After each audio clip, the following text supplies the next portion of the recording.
बड़ी खबर आ रही है लक्सर से, जहां पुत्र ने ही किया पिता का कत्ल। खानपुर पुलिस ने किया सनसनीखेज खुलासा, तमंचा बरामद। लक्सर खानपुर हरिद्वार जनपद के खानपुर थाना क्षेत्र अंतर्गत हस्तमौली गांव में हुई एक दिल दहला देने वाली वारदात का खुलासा पुलिस ने कर दिया है। पुलिस के मुताबिक 45 वर्षीय मलखान की हत्या किसी और ने नहीं, बल्कि उसके अपने ही बेटे ने की थी। ये सनसनीखेज खुलासा रविवार को एसएसपी हरिद्वार ने किया। पुलिस ने आरोपी बेटे को गिरफ्तार कर उसके पास से वारदात में प्रयुक्त तमंचा भी बरामद कर लिया है। इस महत्वपूर्ण खुलासे पर पुलिस महानिदेशक गढ़वाल परिक्षेत्र द्वारा खुलासा करने वाली टीम को 25,000 रुपए तथा एसएसपी हरिद्वार की ओर से 5,000 रुपए का इनाम देने की घोषणा की गई है। 23-24 की रात हस्तमौली गांव में 45 वर्षीय मलखान की गोली मारकर हत्या कर दी गई थी। जैसे ही सूचना मिली, खानपुर थाना पुलिस सुबह 4:30 बजे मौके पर पहुंच गई। वहां मलखान अचेत अवस्था में मिला, जिसकी मौके पर ही मौत हो चुकी थी।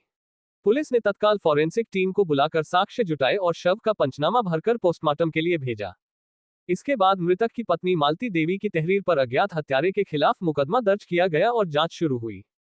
जांच के दौरान जुटाए गए साक्ष्यों और पूछताछ में सामने आया कि हत्या किसी बाहरी व्यक्ति ने नहीं, बल्कि खुद उसके पुत्र ने की थी। पुलिस ने आरोपी को गिरफ्तार कर वारदात में प्रयुक्त तमंचा भी बरामद कर लिया है। खुलासा करने वाली टीम। घटना का सफलतापूर्वक खुलासा करने वाली टीम में कोतवाली प्रभारी निरीक्षक रविंद्र शाह, वरिष्ठ उप निरीक्षक अशोक सिरस्वाल, दरोगा समीर पांडे, उपेंद्र सिंह, भजराम चौहान, कल्पना शर्मा, भीम सिंह, अरविंद, ट्रुपेंद्र सिंह, अशोक, दीपक भारती शामिल रहे।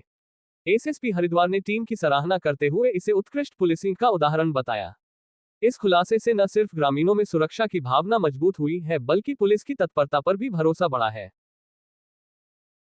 30 की रात्रि और 24 की अर्ली मॉर्निंग हस्तमौली गांव खानपुर थाने के अंतर्गत मलखान सिंह जो घर के बाहर सो रहे थे, उनकी गोली उसके सीने पर गोली मार के हत्या कर दी गई थी। ये पुलिस के संज्ञान में जब ये मामला आया था, पुलिस ने तत्काल फॉरेंसिक टीम के माध्यम से और हमारी थाना पुलिस एसपी ग्रामीण खुद मौके पर गए थे।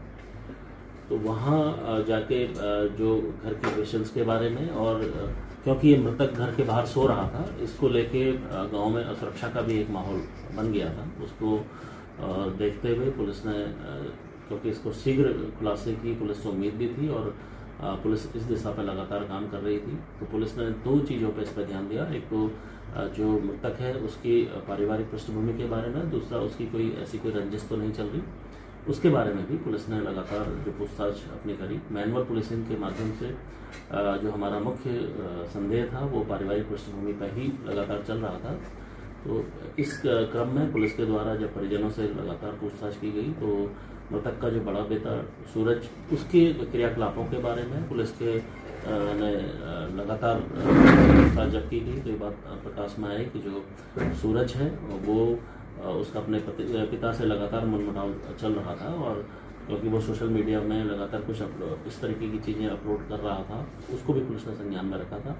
जब अभियुक्त से पूछताछ की गई, इसके द्वारा घटनाक्रम को स्वीकार किया गया, अपने पिता की हत्या करना इसने स्वीकार किया और जिस असलहे से इसने हत्या की थी वो भी पुलिस को इसने रिकवर कराया।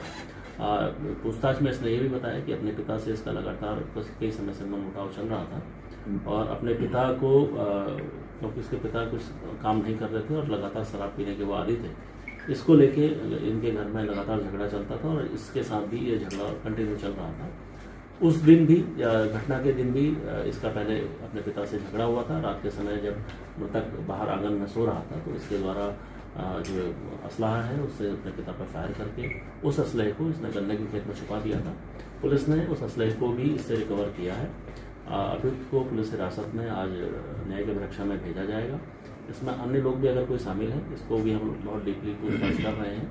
आगे जो भी इसके परिणाम होंगे उससे आपको अवगत कराया जाएगा। दूसरा, नहर कोतवाली क्षेत्र में तो 25 हज़ार के अभियुक्तों की अरेस्टिंग की गई है और ये पुलिस की कार्यशीलता और कार्यकुशलता के लिए भी जरूरी है। लगातार हम लोग इन अभियुक्तों के पीछे लगे थे, आज इनकी अरेस्टिंग की जा सकती है। ये भी एक अच्छी पुलिस है। संवेदनशील अभियुक्त मुकदमे को खोलने के लिए पूरी टीम ने बहुत मेहनत करी है, इसके लिए मैं इनको बधाई भी देता हूँ और मेरी ओर से 5,000 रुपये और आईजी साहब की ओर से इसमें 25,000 रुपये इनको इनाम की घोषणा की गई है। बहुत अच्छे, क्योंकि समाज रुड़की में 25-25 हज़ार के दो इनामी जो लगातार फरार चल रहे थे और 307 वगैरह के मुकदमे में इनकी अरेस्टिंग की जानी थी, तो इनकी आज अरेस्टिंग की गई है। साहिल और आदित्य ये दो लोग हैं, चावमंडी के हैं रहने वाले, इनके लिए अलग से प्रेस नोट आप लोगों को दिया जाएगा।